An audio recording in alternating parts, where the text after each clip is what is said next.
Dear guests, welcome to this webinar on how COVID-19 is affecting the lives of Syrian refugees and the internally displaced people in Lebanon. My name is Marthe, and I'm the Child Rights Advisor at UNICEF Norway, and I have the pleasure of hosting you at this Rafto Foundation for Human Rights event. COVID-19 leaves few lives and places untouched, but its impact is harshest for those groups who were already in vulnerable situations before the crisis. A recent United Nations paper concludes that refugees, internally displaced people, and other groups of people living on the move are disproportionately affected by the pandemic. To help us better understand what this means to Syrian refugees and displaced people, I have the honor of introducing Dr. Rouba Mhaissen, Rafto Laureate 2019. Dr. Rouba Mhaissen is the founder and director of SAWA for Development and Aid, and was awarded the Rafto Prize for her work to improve the lives of people living as refugees and internally displaced, and her relentless and powerful defense of the right of everyone to have rights, not only citizens of nation states. Dear Rouba, a special warm welcome to you. Before we start, I would like to just invite you all to use the Q&A chat to ask questions. And then we start. Rouba, welcome. So, I wanted to ask you, before we really go into the topic of today, to let us or tell us more about the work that you do and SAWA. Okay, hi everyone. Hi Martha. Very nice to see you and very nice to be amongst Rafto family and friends. I hope everyone is doing well after the confinement. Things have only started now opening up here on our side of the world. So we at SAWA, we work with refugees and internally displaced inside Syria, in Lebanon and in the region. Mainly, we started our work in 2011 when the first 40 Syrian families moved to Lebanon to escape from the war, and organically our work grew. So we work today across four main pillars, which are the education, protection, livelihoods, and policy research and advocacy. But because we believe in a holistic approach, we also do relief and health as buffers, because we believe we need to serve every need in the community. And as you are saying, we are also working a lot on advocacy to ensure that the refugees have basic access to human rights, to their legal residencies in countries where they are residing, but also that they are not pushed to go back to their country of origin prematurely before the conditions are really in place. Thank you. In order to understand how COVID-19 is affecting the lives of refugees in Lebanon, it's important to understand the situation for this group before the pandemic happened. And Rouba, you, of course, by mentioning the pillars that you're working on, you also kind of touch upon some of the challenges that refugees and IDPs have been facing. But could you describe to us how the lives of Syrian refugees and IDPs were before the COVID hit Lebanon? Sure. So, let me start by the situation of refugees in Lebanon. The situation in Lebanon has been really difficult. Lebanon is a country of 4.5 million people. Today, it's hosting almost 2 million Syrian refugees and around 800,000 Palestinian refugees. It's already a country with a very strained infrastructure, and almost it's at the brink of being called a failed state. Starting October 17 of this year, people in Lebanon took the streets to demand their basic rights as Lebanese people living in Lebanon because of difficulties with taking their money out of their banks, because very high inflation of the currency, etc. So the condition to start with the host community was really difficult in Lebanon. The situation of refugees is, of course, worse. Lebanon did not ratify the Human Rights Refugee Convention, the Geneva Refugee Convention, which means that refugees are treated as guests in Lebanon, which means that the Lebanese state does not consider itself, accountable to the way that the refugees are being treated in Lebanon. The majority of refugees today don't have any legal residency in Lebanon, which puts them in a very difficult conditions when it comes to being stopped randomly, being evicted from their tents. Until today, the Lebanese state has not allowed the building of real housing for the refugees, so they are living in shelters, in makeshift shelters that are subject to evictions every now and then. Until today, unfortunately, before COVID, 2 out of 3 kids were still outside of school, and 1/3 of kids that were actually in school were going to informal school, which means that they are not receiving any certification for their schooling. In terms of our work with women and families, because of the very high livelihood stress on the families, we see very spread out cases of sexual and gender-based violence. We also see a lot of women having to engage with sex work, not out of choice, but out of necessity, because they are not able to provide for their families. Now, in the last few months, whether it's in Lebanon or in Syria, and even before the COVID, due to economic situation, to political situation, there has been a very high devaluation in the currencies in both countries. Which means that whatever the families would receive from people, I mean, both Syria and Lebanon, the main source of income for these 2 countries is transfers of money from outside of the countries. But this means that due to the still you have to pay a lot of your dues. For example, for Syrian refugees, the landlords ask them to pay their rents in dollars, but with the current devaluation of the currency, people are losing the value of their money. So the situation is really difficult. Almost 70% of Syrian families in Lebanon are living under the extreme poverty line, and almost more than 80% live under the poverty line. And the same applies inside Syria. The majority of the families have debts, whether it's with the small shop owners, with the landlords, put them at a more vulnerable situation. So already, I mean, I think I can speak for hours on the situation before COVID, but just to say that even before COVID-19 hit the world, the situation in refugee camps in Lebanon and for IDPs inside Syria was really, really difficult to start with. And before we go into the situation now after the COVID for this specific group, could you say something about how COVID has affected Lebanon as a country? Yeah.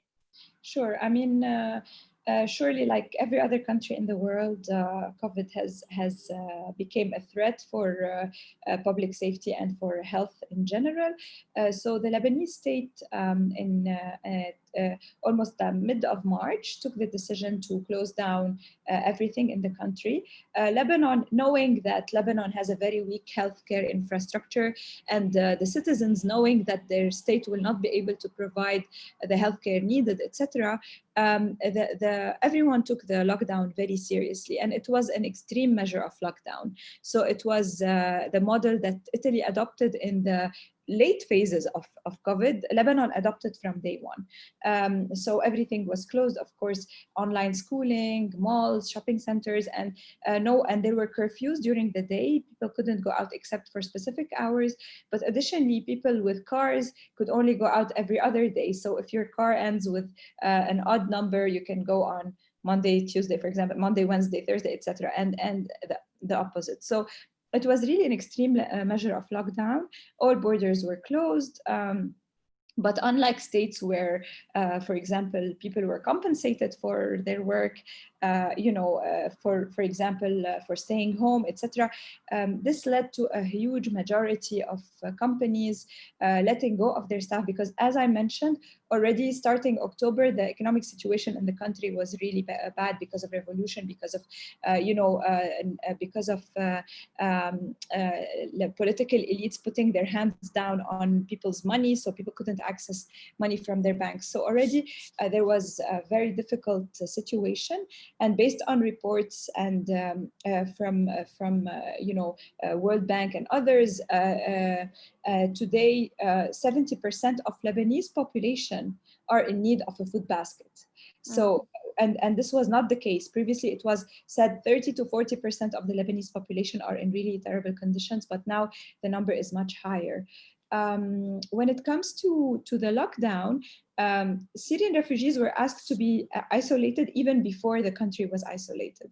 Because of course, unfortunately, due to the racist infrastructure of how the country operates, every bad happening is because of the refugees. So the refugees were asked to self-isolate even before that date, and they were isolating in their camps. And even when people were allowed to go within specific hours to the streets, Syrian refugees were only allowed to choose a committee in the camp made of 2 or 3 people, and only these people could leave the camp to bring whatever is needed for the rest of the community. So it was really like a full lockdown where refugees could not leave at all the refugee camps.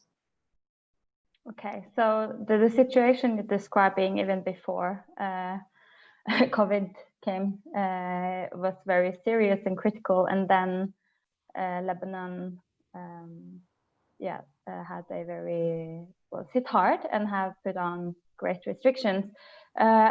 In the UN report that I cited earlier, it said that of course refugees and other people on the move are disproportionately hit hard, and they are describing it along 3 lines.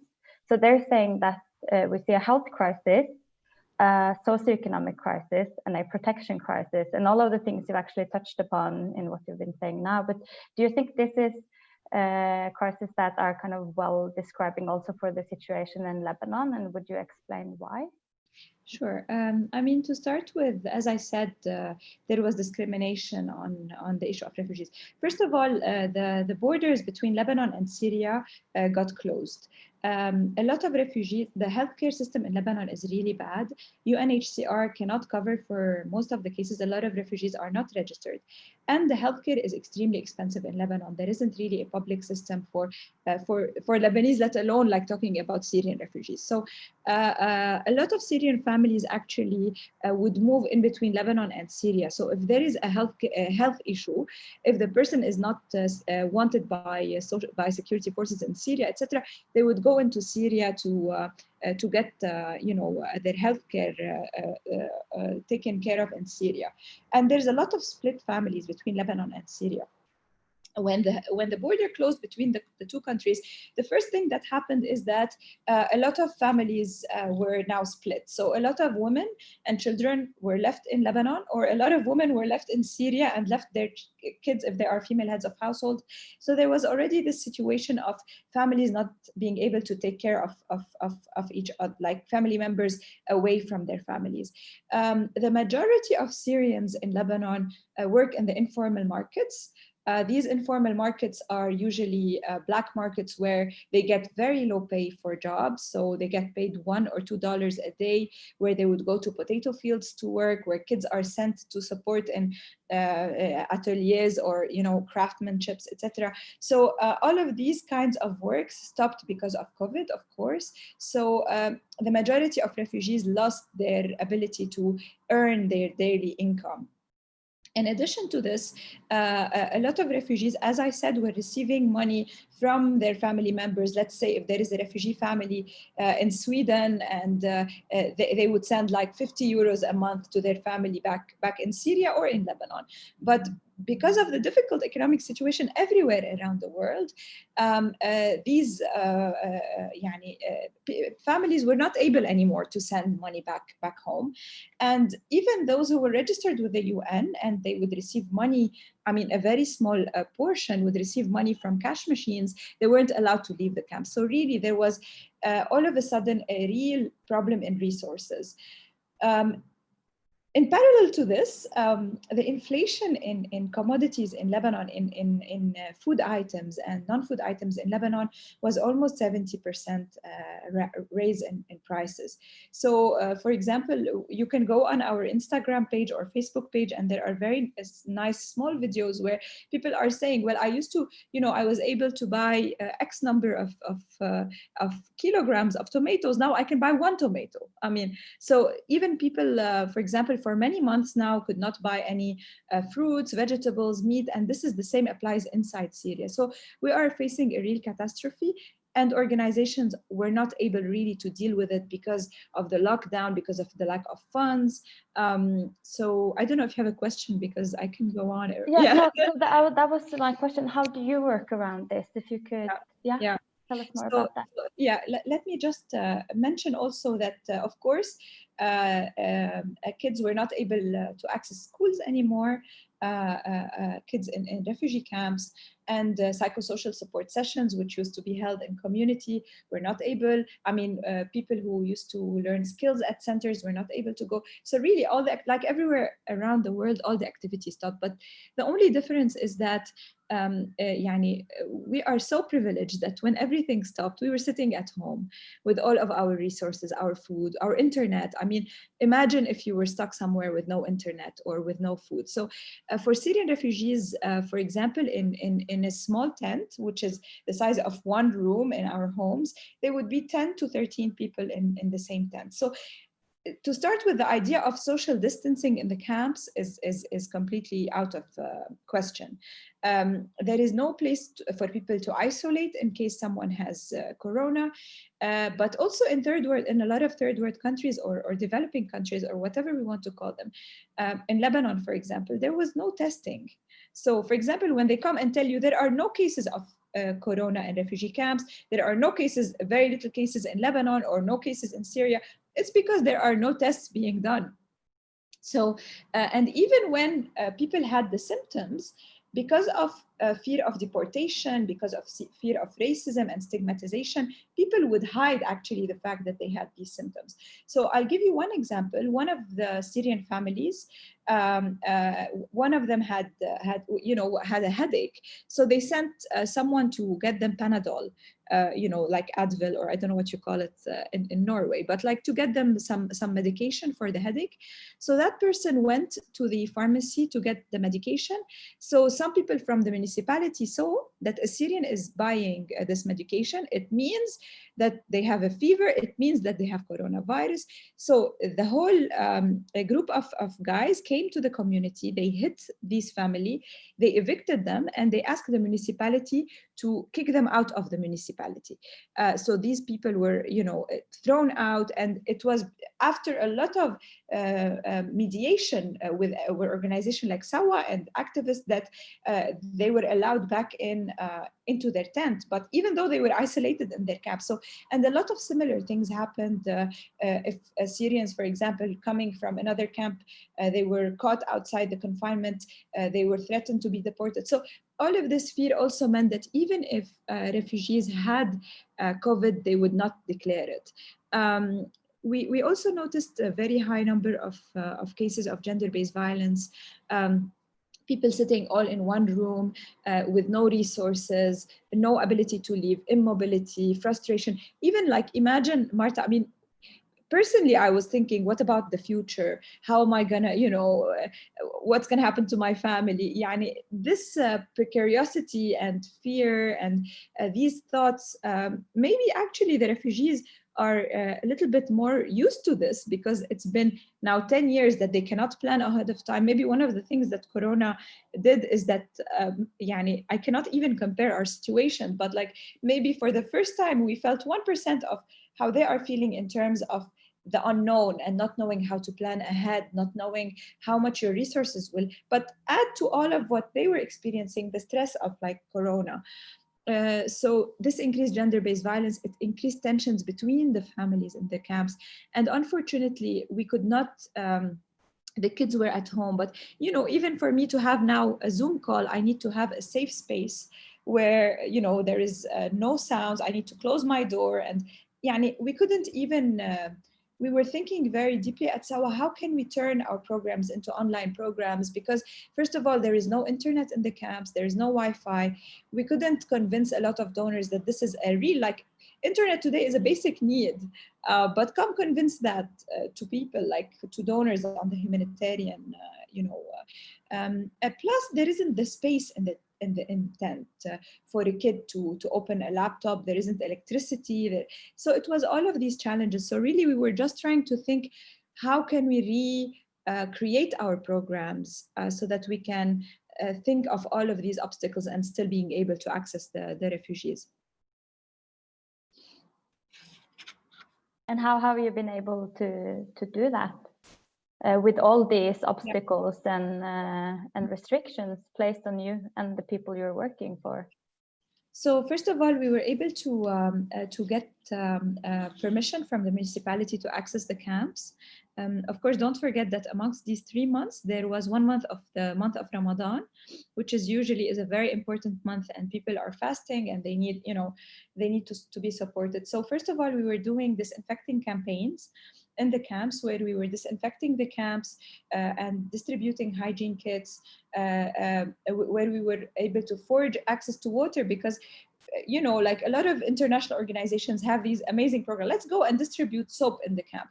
Okay, that's wonderful. I mean, we can distribute the soap, but if people don't have access to water, then what's the use for the soap? So we were also distributing hygiene kits or trying to get access to the main resources that people need to keep themselves clean, but also to hold awareness campaigns in collaboration with the World Health Organization on teaching people how to, because we wash our hands, but if you're not really, I mean, we were online all the time to see how many seconds does it get transmitted via, people don't have this kind of luxury in refugee camps. So really we had to do awareness sessions. We moved some of our psychosocial support sessions as one-to-one referrals via phone. And we tried as much as we can for specific cases to get them access to 3G, like to distribute internet cards for the extreme cases, but we couldn't do it, of course, across all the communities that we are working with. And last but not least, for the education, our education team were created, WhatsApp groups with parents of the students, and they were, at the beginning of every week, they were taking in workbooks with the lessons, and also so that the kids can fill in the workbooks with the exercises. And the WhatsApp group was only for Q&A. They would send a video, the teacher would send a video, because everyone has access to WhatsApp, because WhatsApp, even there are some bundles in the Middle East where you can buy a WhatsApp bundle because you need it so that you can, talk to your family, etc.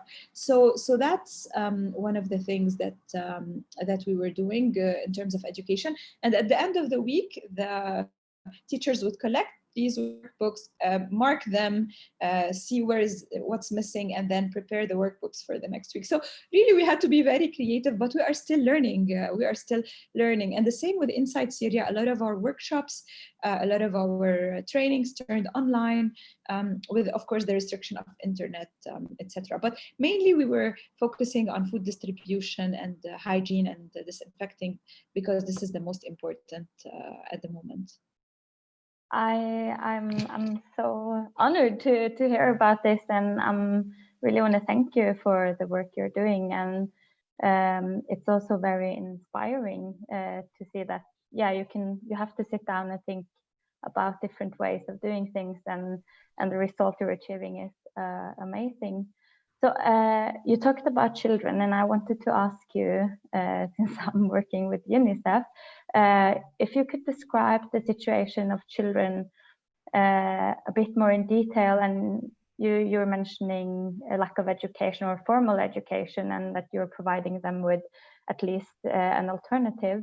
But also we hear that they're facing a food crisis, nutritional crisis, and probably xenophobia and other obstacles to leading the life they have the right to. So maybe you can give us more detail about that. No, it's a topic that's very close to my heart, and actually, every time I visit one of our centers, I even after 10 years of working in camps, every time I visit the centers, I cry after leaving the center because I'm filled with such conflicting emotions of I'm very proud that we are able to that you see little hands holding pencils and writing the alphabet and this eagerness to learn, their eyes shining, questions for the trying to pinch each other's as friends. You see this normality of a child, but then you realize that at age 13 or 14, these kids are going to be in the streets because whether we like it or not, they have to support their families to earn income. There is early marriages, and no matter how much we try to support families, like raise awareness on, early marriages shouldn't be happening, etc.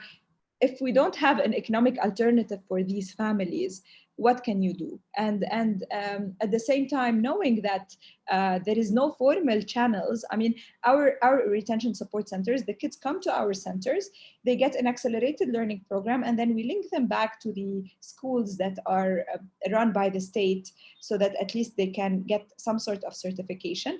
But after age 13, there is no way for them to reintegrate. So think about this, the gloomy future, like very little. I think maybe you could count on one hand the amount of Syrians that applied for baccalaureate last year in Lebanon. Like you could count literally on one hand. It's a very, very small number. So the situation of the children is very difficult. We in Lebanon and inside Syria during the COVID pandemic, there was a very big increase in rates of suicide among fathers.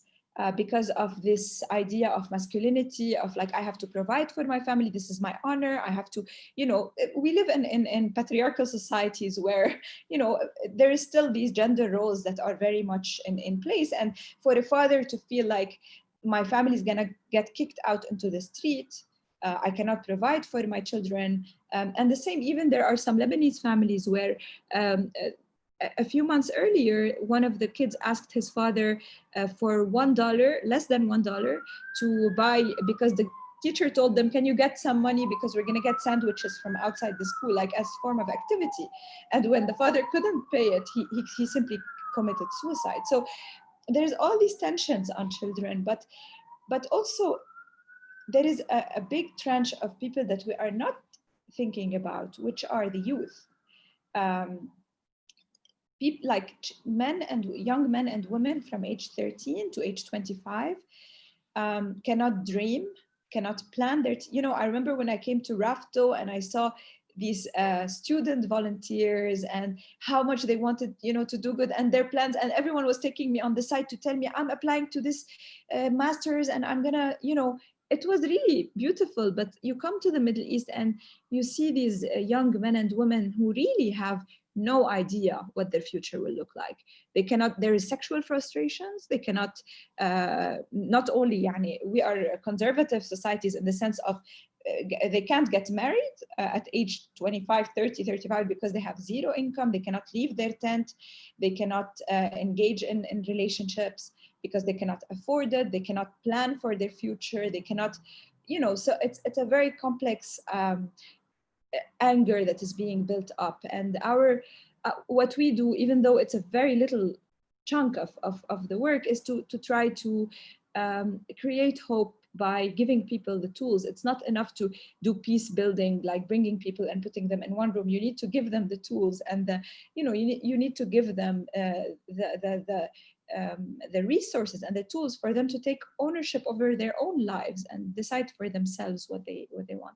I know we need to stop because there's Q&A, but I will. I just also had one more question related to that, and that is how does the Lebanese government think about the youth you're talking about now? They're growing up and they are there in their country. Do you know how do they think about these kids becoming adults? So, I mean, in European countries, there is this whole narrative about counterterrorism because people don't want to see the root causes of why people become violent. because they are not in the system, because they are sidelined, because they don't have resources, because people don't want to see it for what it is. But in Lebanon, there isn't the counter-terror discourse, but there's the discourse that we need to force people to go back to Syria. So every single politician, when the revolution happened in Lebanon, people were blaming politicians, like there is no electricity, there is no water, there is no, and politicians were coming out on the television giving statements like there is pollution in the air because the refugees are breathing. There is like ridiculous statements. I'm not joking. Like there is, cancer. It's because the refugees are straining the healthcare system. It's, so it's always like they are being scapegoated as everything bad is happening because of them. And this is a reason for the government to push the refugees to go back prematurely. And the funny bit is that the officials want the money for the refugees. So for example, if there is the Brussels conference on Syria or any other donor conference, you would see the first people attending there are the Lebanese government saying, we are hosting 2 million refugees, we need money for our infrastructure, blah, blah, blah. But at the same time, they don't want the refugees. So they want the money for the refugees, let alone the very high level of corruption. There was recently some reports on the millions and millions of dollars, even billions of dollars that came in for refugees that either countries like Jordan took to offshore banks, or countries like Lebanon where the donors could simply not track the money. But for a lot of European donors, it's fine as long as you keep the refugees in the Middle East. You want to, whatever you want to do with the money, just like we don't want a new wave of migration in Europe. So, we will turn our eye on all the corruption and all the inhumane human rights, dysfunctions, etc., as long as the refugees don't arrive to European shores, God forbid. So it's a bit of a hypocrite. Yeah, so that was actually one of the questions I also wanted to ask you, to kind of put it in a Norwegian context as well, because we're having this debate in Norway, how to contribute or how to be a partner. And some are, of course, as you are aware of, stating that we need to send money to Lebanon or Jordan or wherever you find the majority of refugees, and then we're in the clear, sort of. That's where we should put our efforts. And you're working there on the ground with in the situation. What do you think about rhetorics like that? I mean, we need to have a holistic approach. I always say, for those who attended some of our talks, my talks, like when I was in Bergen and Oslo, like we need to continue pushing for political solutions for the war in Syria. The war needs to end. Believe me, not a single refugee dreams of living in Europe. It's cold. People are not, there's a lot of social distancing between people. We are people who live in communities. We love our food. We love our culture. We love our homes. We love our nature. Like, our dream is not to live in Europe. Like, let everybody know, like, even though there is bad economic conditions, people are coming back now from Europe to the Middle East because they couldn't, so countries like Norway's and voters, you guys are voters, you are very lucky you live in democracy. So use this voice to push governments to, if your government sells weapons, we don't want war anymore. If your government, Norway is known for its peace building efforts. Why aren't they, it's for the second time now, I think the special envoy for Syria is Norwegian, who is trying very hard to bring everyone together. But the war in Syria, as you know, it's not about, it started as peaceful protesters and a dictator, but now it's about, Russia and Iran and the US. Like, it's a complex situation, but we need to continue pushing the political track. It's not only a humanitarian crisis. It wasn't caused by an earthquake. This is a political war, and those who are paying the price are the people. So we need to continue pushing for the war to end and for dignified solutions for people.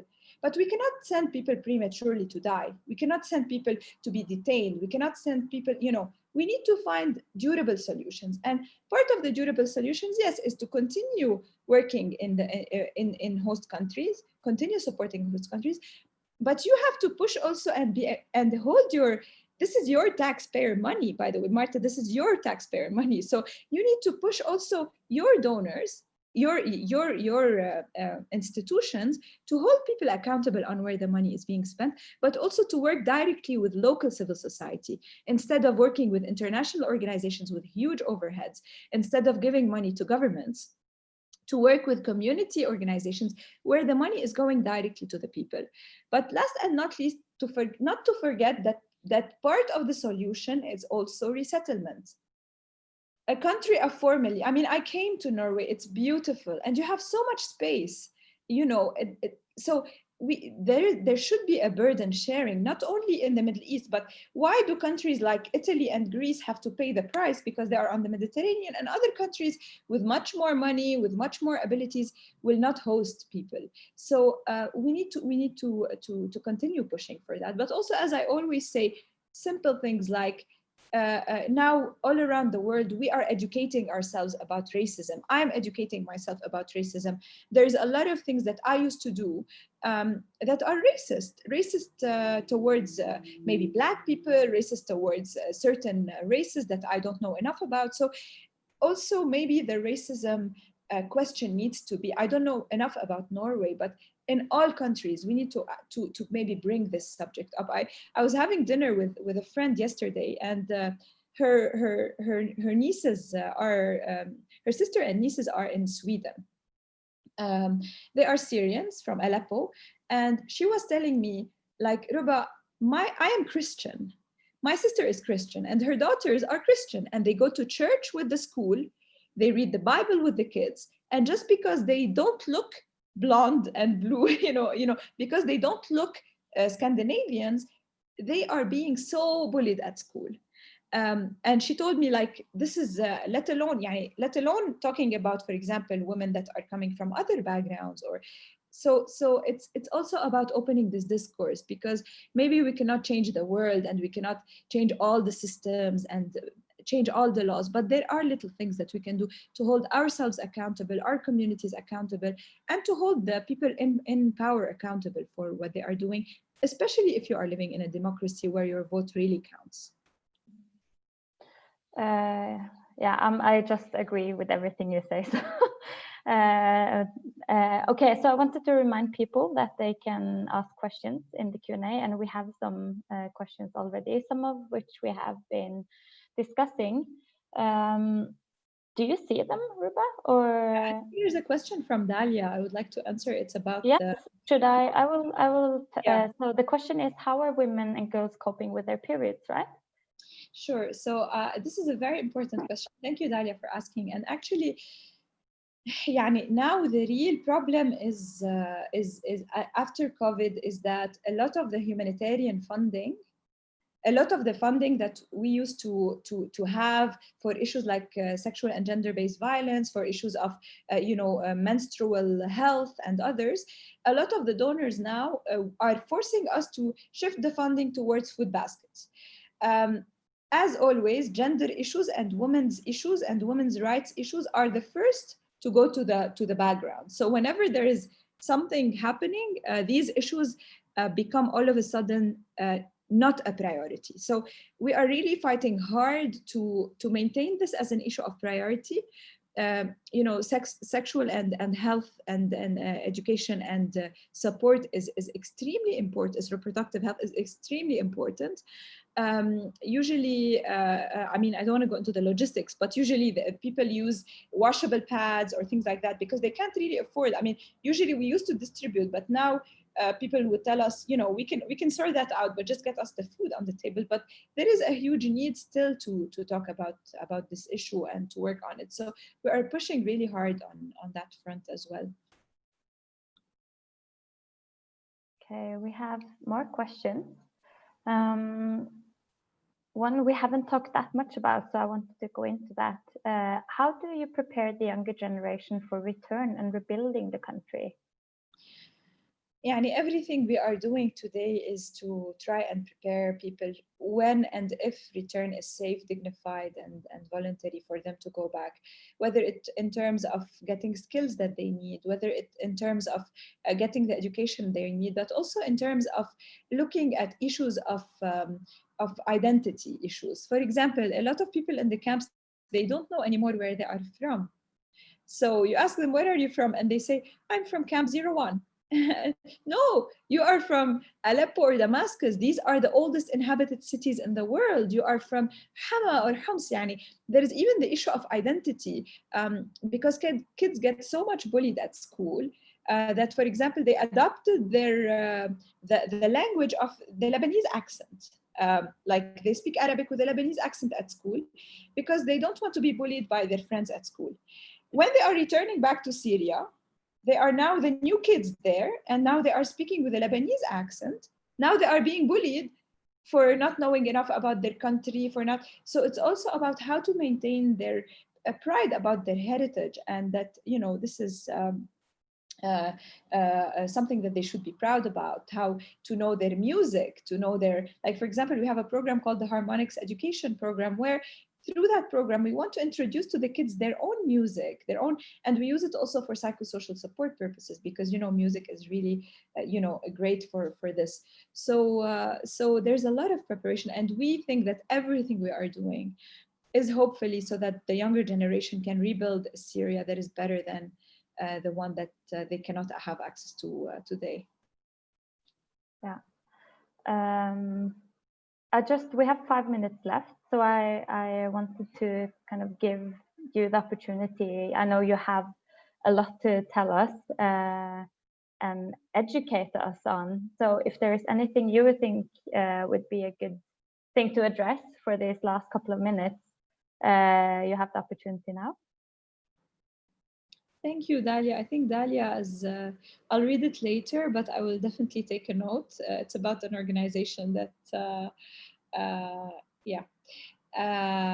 So, no, maybe I just want to have a reflection about this period where we lived. And maybe for all of us to take a moment to recognize our privilege and recognize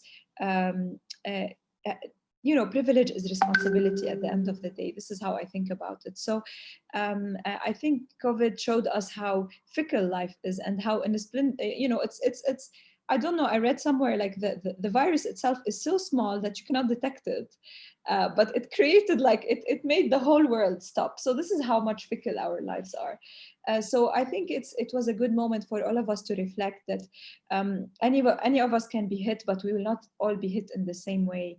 There are people who will really be hit harder. So maybe to, in the future, withhold our judgment when it comes to people from taking decisions to leave. I mean, you know, there was so many memes on the internet, but one of them was like, stop judging people for going in the sea to save their lives, where people were stocking toilet paper at home, not thinking about others. I mean, when there is lack of resources, when there is your life at risk, you just, you know, do these things. So I think it was a moment also to build international solidarity. I'm very grateful about the internet and virtual connections that we are able, I mean, it was so easy to organize this, and now I'm connected with almost, I don't know how many attendees, just in a, you know, just and with you, Martha, and with the Rafto family. So also just to be grateful that we were able to really connect, and yeah, to push all of us to use our voices to really support people in our communities. You can do something back home. You don't have to come all the way to a refugee camp to support those who are less fortunate. I'm sure they exist in every corner of the world now, especially after COVID.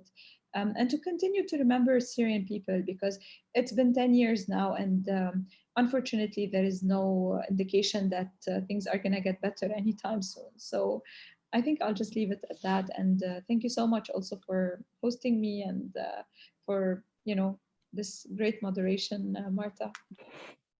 Rouba, thank you. And I mean, I learned a lot. And I want to encourage people to share this event, because it's now being streamed live on YouTube, but it's also going to be put there permanently. And I think, as you said, don't forget about Syrians, and don't forget about what we can do and how we can engage. So sharing this event is one way of spreading information, and maybe information about your organization, and continue to engaging. I think that's what we all can do this. And I also wanted to thank the Rafto Foundation for hosting this event. And thank you, Rouba, for the amazing talk. It was really nice meeting you. And thank you for all of the participants spending time with us. Thank you so much, Martha. Thank you. Have a nice day. Have a nice day. Bye-bye.